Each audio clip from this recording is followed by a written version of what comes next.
Hey guys, what's been going on? Happy new month. We are almost done with the second quarter of the year. Sorry, third quarter of the year. We'll be heading into uh, we'll be heading into the fourth quarter by October. Anyways, how have you guys been? I know it's been a long time since I put out a review, and I got a couple of messages. I have been meaning to for the past 2 weeks, but the month of July is usually not my most exciting month. Reason solely because it's summer. Summer markets are dry as hell, and yeah, so I am not always so hands-on with trading. But we're heading into August now, and then September. So we're halfway through the third quarter of the year. I am going to start being active again on YouTube and on Instagram because I know I have been really quiet on those two platforms. And people that have filled in the form or that have DM'd me for the YC mentorship, I'll get back to you guys. I know I have DMs or messages or forms pending from about 2 weeks ago. As I said, I haven't just gotten around to it because it's some markets and there's no point bringing you in when I am not going to be so hands-on. Now, coming back to what we're looking at now, I'm going to just quickly go over last week my thought process for the two major trades that I took last week, which was on Wednesday and on Thursday, and how best you would have approached it. Now, I'm just going to take all of this off. As you can see, most of my strategies is just EU. Even UJ, this is still EU. I'll use this. Okay.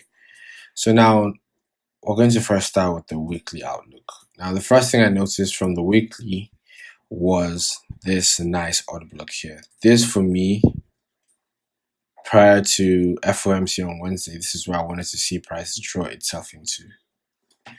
And before that, I noticed liquidity here. So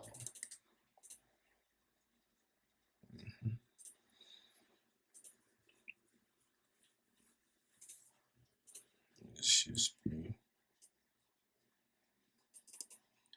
So this low, this candles week, this candles week, this candles week, this week here, this week here. Though this one pierced through the line a little bit, I was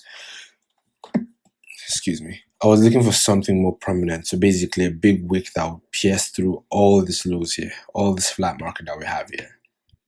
And at the same time, fill in this place. And then drive itself into this order block. But as you can see, we tried doing that, but we're unsuccessful because this order block is still untapped. I think the price difference probably maybe about 10 pips or 5 pips. So this was my weekly outlook prior to FOMC on Wednesday. Now, if you go down to the daily, this is what you will notice. Still the same level. We have that void here. We have this breaker here, and then series of order blocks. So you could either take this one as an order block or you count all the 4 candles, depending on however you want to go about it, or whichever method works best for you.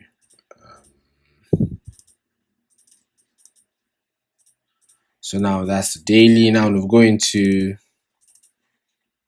what I was seeing currently on the daily. Now this candle acted as a range high and as a range low to me. So I'll just adjust this. So let's just take this blue line as a range low. So this was a range high here, the range low for how I approached price last week. And I'll draw out another one here and I'll just make it a range high.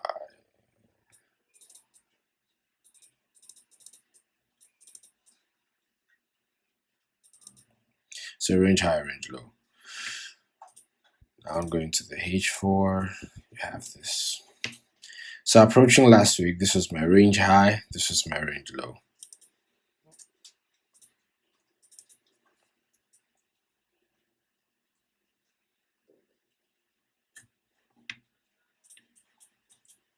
So this is my range high, this is my range low. Price started consolidating. Now on Monday, let's go to 15 minutes. This is mostly the time frame that I use for my intraday.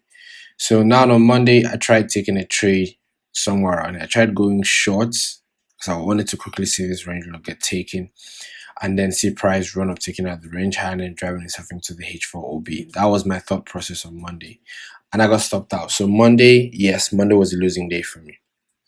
And you can see price was slightly still within Friday's range, where we have the high here, where we have the low. Now on Tuesday, I'm thinking, okay, they do not want to take out this lows, they just want to run up, take out these highs, and then make price come down before FOMC. So basically, I take longs around, I think it was this order block here. So I take longs using this order block here. I have a wider stop loss. So I had a wide stop loss, I think somewhere around this low, and I just wanted to see price. I wanted to see price test this level and then run higher, taking out this high. But that wasn't the case because I had my stop loss at break even at the end of the day, and then the next day I get taken out because I think I have my stops around here, and again Asian session lows takes me out. Now on Wednesday, this was the day of the action. So looking at this, Monday tried going long, tried going short to no avail. Tried going long on Tuesday, and I get stopped out at break even. So I'm thinking to myself, okay, what is really their plan for FOMC? Because basically you have to understand that news is news. Prices to do whatever it is you wanted to do. Your job is to find areas of liquidity in the market and then be able to ride the wave when the news comes out, because basically it's just an injected volatility. I'm going to try and make this really short and fast. So FOMC day on Wednesday, price runs out and then takes out Tuesday's high. So as soon as we take out Tuesday's high, I'm going to make this one a black one.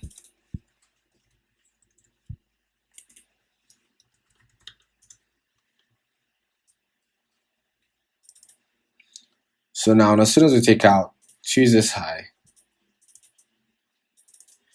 prices should be slower into and then taps into a breaker.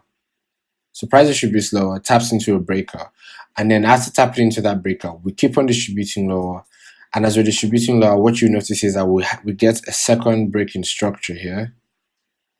So we'll get a breaking market structure here, and then we equally take out Asian sessions low. Nice clean candles. This is the kind of breaking market structure that I like seeing, not wicks, but a clean breaking structure, a second breaking structure of the Asian session lows. This basically confirms that the only option I had for this day was short. So I looked at, okay, where is the best place that I could get shorts from? Now, understanding that now we've had a breaking structure with this candle here, I looked at the market, and what you notice is a little range play. I'll put in a screenshot of that day. I'll put in the screenshot right now. You guys see what my thought process was for that day. So now that has been shown, so there's my range high, here was my range low. So my idea was I wanted to see price take out this high here, drive it into the order block. And if you understand, you know that a high probability bearish order block is an order block that has a swing high resting below it. So what I wanted to see was to see price take out this range high, drive it into that order block, and then shorts will be confirmed once this range low has been broken. And as you can see, we took out the range high, drove into the order block, came down, went back higher, another little stop rate again, and then price finally distributes lower, takes out the range low, and then we retest the range low. This is what I'm always talking about. I say when price takes out a range low, to retest that range low, or takes out range high, more times to retest that range high just for support or for resistance, so you can continue to move. So price does the retest of the range low, and then we're distributing low, and then we get another breaking structure. So this is an opportunity to compound. So we'll get another breaking structure right here, and then return back to the order block. And then the final last manipulation right before FOMC, where you get the big spike down. And this is what I'm always saying, when you mark out the right liquidity levels, you'll notice that as soon as news comes out, it heads straight for that level. It's literally run to that level, tap it. And in this situation, as soon as news comes out, price quickly runs down to the level that we marked out, which was what? The range low that we had here. So price quickly runs down to the range low and takes out the liquidity at that level, pulls back, and then finally get the distribution towards the rest of the day. So if you had taken this trade just to this level, not even talking about trying to squeeze the most out of it to the weekly OB. If you are taking the trade just right to this range low that we have here, and you did this, so if you applied the risk reward, that would have been an 11R. Compounding this here, that would be a probably a 5. So 5 and 11R, this would be a 16 RD. If you held it till the end of the day, well, you can do the math yourself. I'm not going to talk about that. So that was it for Wednesday. Now, going into Thursday, I still wanted to take one last trade. So my plan on Thursday was that hopefully price runs into the weekly OB, and then I'll take longs, driving it high for the range high here. That was my plan for Thursday. Now, Thursday, what I noticed on Thursday was that Asian session, we got a big distribution. Something that I like to avoid is if I see a big distribution during the Asian session, I would avoid the London Open. So as you can see here, during the Asian session, we get this big distribution and we leave this void. So we have the big distribution, we have left a void.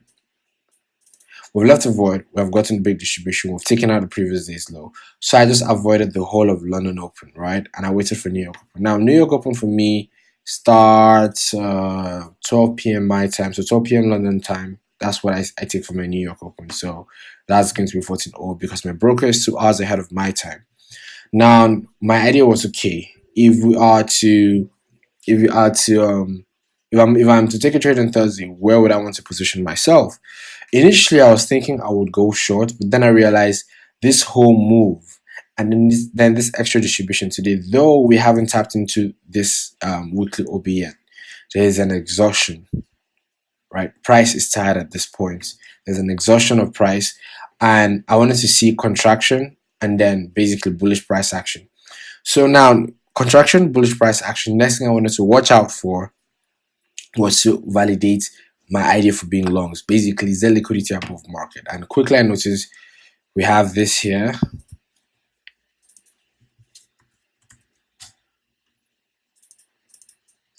So we have this here. We have this one here.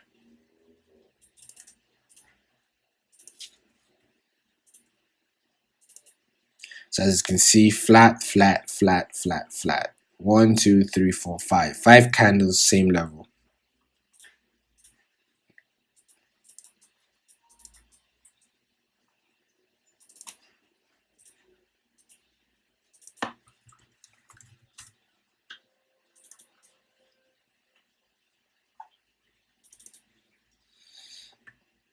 And then the last thing I was looking out for, this was what I was going to judge my exit for the day, was to use this liquidity. So basically this here is FOMC's candle. This one right here is FOMC's candle. So my idea was to use FOMC's candle as an exit level. So basically to use that candle as a resistance level.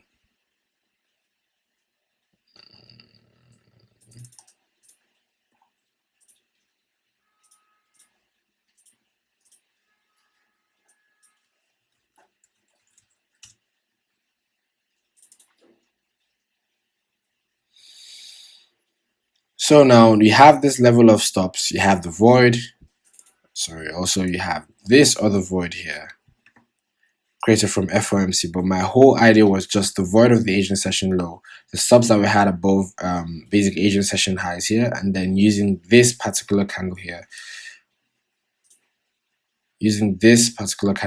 as a liquidity, as basically resistance for price. So now, waiting for New York Open, we get this. And what I quickly noticed was we've taken out, so basically we keep on rating lows. So we took out the previous day's low, took out this low, took out this low, finally we took out this low. And we just basically short rates, pull back, short rates, pull back, short rates, pull back. So when we finally got this rate at New York Open, my whole idea was, okay, if we've gotten this rate at New York Open, let me zoom in. If we've gotten this rate at New York Open, let me take this off. What I would want to see is for price to break structure. And if I can see price breaking structure, which is this candle, so basically range low, range low, range high. If I can see price breaking structure, I'll wait for price to pull back into the order block, and then I'll take my longs from that. In this situation, when we broke structure here, all I waited for was for price to pull back into this That's where I took my longs from. And if this was seeming to be difficult, another way to have taken it was to use a breaker. So this stops get taken here. Use a breaker. Probably you would have needed to have a wider stop loss, but I took my longs from here, right at this candle here, this black one. When price broke structure, returned back to this. That's why I took my longs. Had my stops. I think just a couple of pips or a couple of pips at the low of this OB. Comes very close to it, doesn't take me, and then price starts distributing higher. As soon as we get a full break above it and a retest of it and push higher here with this black candle, I move my stops to break even and I wait for price to run higher. And as you can see, we take out the stops, right? At this point, we take out the stops here and then we run for the liquidity candle. As soon as this hits here, I waited again just to see if we're going to fill out the void, but I finally collapsed my trade. I think it must have been with this candle here. This must have been why I got out of all my trades. So basically, that was my thought process for last week, and I still wanted to see this void get filled for NFP, but NFP was anything but exciting. We look at the hourly. We just came back to the hourly OB and then started pushing higher from there. And as you can see today, we're getting a reaction off of this hourly order block, which is low of the daily OB. So probably today I will look for shorts. So as you can see, this is the daily order block here. And we just tapped into that. So yeah, most likely today I'll look for shorts, and what I'll just be aiming for would be this low here. It's just right above the, what's it called? Right above the weekly OB. So anyways, that's it for this recap. And as I said, I'll be back doing recaps probably up until November. I do not trade December period. That's my rest time, family time.